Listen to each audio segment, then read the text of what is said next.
Welcome back to the Masonry Strong Podcast. Today we are joined by Justin Meyer. Justin, how you doing? Good. Thanks for having me. Yeah, thanks for coming on. I like the suit. It's very nice. Thank you. I like the color coordination. It looks awesome. Right on. Thanks. Yeah, of course. So tell me a little bit about yourself and how you got into the industry.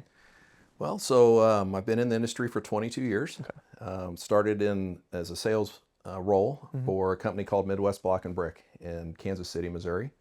For a lot of you guys that have been around the industry a long time, it was owned by Pat Dubert. He's kind of a legend in the masonry industry, and so I got my start with him and his company, and grew into operations role and production operations and sales role for about 10 or 12 years, and then with multiple locations throughout Missouri and Arkansas and Oklahoma. Nice. Then Pat divested the company to the Quikrete family, and so I've been with Quikrete since 2019 as a national sales manager, vice president of the company. So it's very nice. Yeah, it's been a fun ride. Yeah.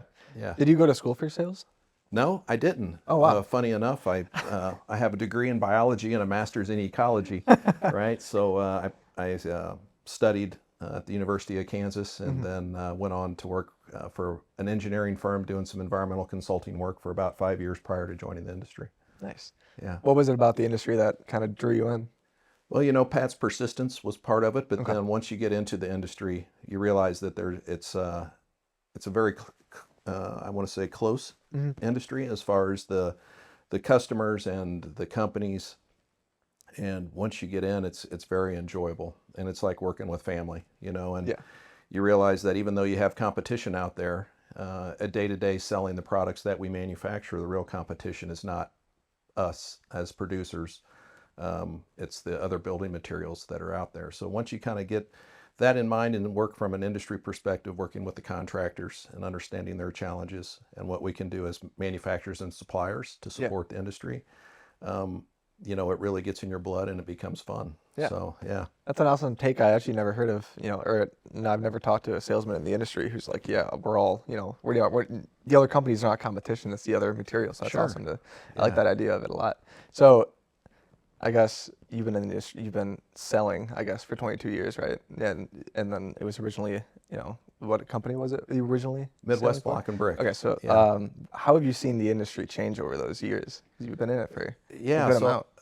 So the industry, while it's been a slow change, I think it's been driven by technology and material advancements. And, you hear the adage that masonry's been around since the beginning of time, which, there's, you can date back to the pyramids, and some of the very first buildings or monuments were built out of masonry construction. Yeah. But the industry has had to advance, right, to stay up with codes and different things that are advancing around us. And so I think that's the biggest thing. We still make products that are very resilient. They have great energy and thermal performance. And so some of those tried and true aspects of masonry are still there today. Yeah. But yet there's advancements in using modeling to help engineers understand how to use our products better, and also advancements that help the masons do takeoffs and provide better tools and technologies for estimating, the materials that they need. There's things with 3D printing now that are starting to come along, right? So through technological advancements and innovation, I think is where I've seen it advance the most. Nice. Is it easy for you to kind of learn about and understand those new technologies when they come out? Are you interested in them? Oh, we're very interested in them. Yeah, as a manufacturer, we have to be advancing with things that change, right? And one of those advancements that you see right now is a lot around sustainability. And, there's a big effort out there to reduce carbon footprint and the use of carbon. And as an industry, we have to be ready to participate with that.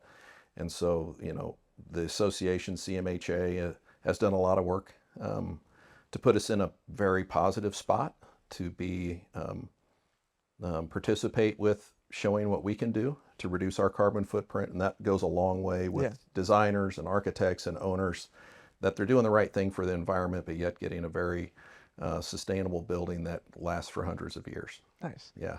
And we're here for the CMHA meetings and everything like that. Yeah. How long have you been going to these meetings, and when did you first get involved? Well, I came the very first year that I was employed with the company. Oh, wow. So nice. I've been coming here as long as I've been in the industry, which I think is 22 years if I did the math correctly. So Yeah, a long time. Nice. And this association has been a lot of fun and taught me a lot over the years. So, what are some of your favorite things that you've seen come out of these meetings? you know, a lot of the things that come out of these meetings, one, are the friendships that you develop. You know, there's, like we talked about at the beginning, about what makes this such a fun career is the friendships that you develop. And coming to these associations, it's friendships across the country. So it's always fun and come and see the people that you've known for a lot of years. It's also fun to have been around a lot of what I would call kind of the pioneers, or some of the folks that were around this association when I first started 20 years ago. Some of them are still around, but I've learned a lot from those guys as well. But then the work that the association does has advanced us as an industry, whether it's government affairs or technical things that the CMU committees work on, or that, you know, we do have segmental retaining walls and pavers as part of this industry too. So there's technological advancements, marketing, things that the industry has done to put us in a good positive spot. So over the years, there's been a lot of different initiatives, a lot of things that have really helped us align ourselves with, you know, staying relevant. Yeah. Yeah. Very nice. And outside of work, what are some things that you're into? So I have a family. I have 2 children. Nice. A 19-year-old daughter. This is her freshman year in college, so she's keeping us on our toes and enjoying that time with her. I have a son that's a sophomore in high school, and he's very involved in, you know, being at home. We hang out a lot and enjoy fishing and camping and canoeing, kayaking, spending a lot of time outdoors. I do like to hunt as well, so things nice. like that. Awesome. Yeah. Nice. What are some of the nicest places you've hunted in? Oh man, Have you traveled outside of the country at all? I have traveled outside the country to Canada, do a little waterfowl hunting. Very nice. I love to fly fish. I've been out west to a lot of the more famous fly fishing waters in Wyoming and Montana and Idaho, Colorado. You know, we've done some deep sea fishing and down in the Gulf of Mexico and things like that. But yeah, we really enjoy spending time doing that. That's awesome. Yeah. Very nice. Very nice to get out and enjoy the nice weather, especially now since it's 60 degrees. Yeah. Going back to a little bit about the industry, you've been in it, you know, for 22 years, and you've seen it grow. Where do you think you see it personally, in your opinion, going in the future? Like, what are some things that you think, you know, will happen in the future, in your future, stuff like that? Yeah, so I think some of the things that we talked about technology advancing the industry is where it's going to go, right? And I do believe that we all, whether it's the contractor side of our industry or producer side of our industry, recognize that you know, that labor is an important factor for us. So I think some of the innovations around whether it's exoskeletons or things to help prolong workforce is very important, in technological advancements that hopefully will put us into a positive space that allows us to use the products that we manufacture, still provide good benefit from an owner's perspective when it comes to the affordability of our products. So I think that's important. I think the material advancements are going to continue to come, right? Especially with the push from environmental concerns with carbon and things like that. So from a cement perspective and things, it's incorporating the cements that are available today, and how do we continue to manufacture and produce quality products given a lot of the things that might be coming towards us. But, you know, I do believe that there will always be a spot for masonry. You know, there are trends that have come and gone, right? And we see trends, whether it be glass buildings or more steel buildings or more modern looking buildings. But I think the tried and true brick and stone, concrete block buildings will always find a spot. And I have to believe, or maybe I'm a little biased, but if you ask me, if you drive around some of the older parts of towns and you look at some of the architecture, it's always around stone block brick buildings that have stood the test of time. So while there's definitely been changes in codes and changes in how our products are used, I feel like over the next 100 years, there'll still be a place, and we'll be out there in the forefront. Yeah. Oh, absolutely. Me too. Yeah. I've talked to a lot of masons who, you know, whether they win competitions or, you know, just people that I've met through the industry and through the MCAA. A lot of them, when it comes to the actual art of laying brick, it's hard for them to kind of wrap their head around the idea of new technology that'll help, you know, whether it be the exoskeleton, putting a whole suit on, you know, to your body, or whether it be 3D printing, you know, cement. How has that been in the sales field for you? Is it easier now to sell to, you know, these companies more than ever, or is there, you know, some, I guess, not backlash, but is it harder just because of, you know, some people are not as open to technology? Yeah, so we have several masons, across the country that are embracing technology, right? And I think in time people will. Yeah. More people will. But right now, in my view, I think some of the BIM modeling and some of the things that are more office related that allow for easier takeoffs and easier for designers to use our products is where I see people really gravitating. There are some robotics and some of those exoskeleton type things that are used in the field every day that some of the masons have adopted. But to me, I think that's still to come. I think those advancements with some of those products need to improve a little bit. And as they do, hopefully it becomes easier and it's an efficient method for construction. Yeah, Yeah. absolutely. Yeah. And you keep on saying, you've been in the industry for 22 years. It's an awesome career in this. It's a long time. It's a lot to know and a lot to, you're still figuring out. Where do you hope to see your career kind of go in the future? Wow. Yeah. So you know what? I love the industry. I don't foresee myself going anywhere. And hopefully, 3 to 5 years, the Quikrete companies will continue to expand, and I'll have opportunities within the family of companies to grow professionally. Nice. I really enjoy sales, but I do have some operations and production background. So, maybe someday along the way there'll be an opportunity to put all those skills to use. But Quikrete is really out leading the industry and acquiring a lot of companies. We're continuing to expand and leaning into the masonry industry, and so I couldn't be more excited to work for a great company and look for future growth with them. Awesome. Yeah. Did you have any chance to make it out to Vegas for the World of Concrete convention? Yes, I was. It was a great week. Awesome. Yeah. We were talking about it, like Quikrete's booth always blows everyone out of the water. It's so big. Do you have any, are you at all a part of that booth at all? Or are you on the sales floor, on the convention floor at all? Yeah, so we're part of Masonry Madness with the MCAA. Yeah. So we participate out in the parking lot, in the silver lot, where the competition, the Bricklayer 500 and the Fastest Trowel. Best Block is the sponsor of the Fastest Trowel. So we were very excited to pair up with the MCAA, and that contest is always a fun event. Oh, yeah. And then our sister company, Spec Mix, obviously is the very much involved and sponsors the Bricklayer competition.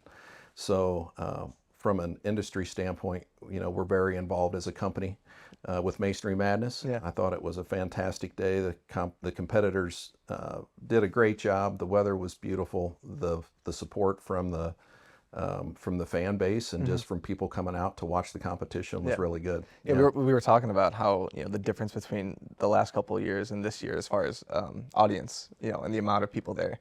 What has it been like for you to see the convention and just these competitions and just this industry grow from that perspective of people actually coming out and wanting to see it in person? Yeah, it's really neat, isn't it? I mean, when I first started going to the World of Concrete and Brian Carney, of course, was very much involved with Spec Mix and Nick Blahoviak in getting the Bricklayer going, and I was invited by them to be a judge years ago. And I thought, yeah, this sounds great. I get to go to Vegas and judge some brick competitions, and then you get there and you realize the amount of work and effort. But not only that, but just the excitement around with the competitors and their companies coming to support them.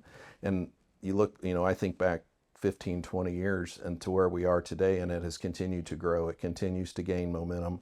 And it really, to me, it shows how people are interested in our industry, and the ability to create a competition that gets interest for folks to do that, I think is awesome. Yeah. Absolutely. Yeah. Nice. How are we doing on time? We good? You're doing fine. We're doing good? You have about 7 minutes. 7 minutes? Okay, awesome. Speaking of like Best Block and stuff like that, I guess just there's lightweight CMU now and stuff like that, and that's been huge and an advancement in the industry. It's lighter, it's not as harsh on the body for picking it up and stuff like that.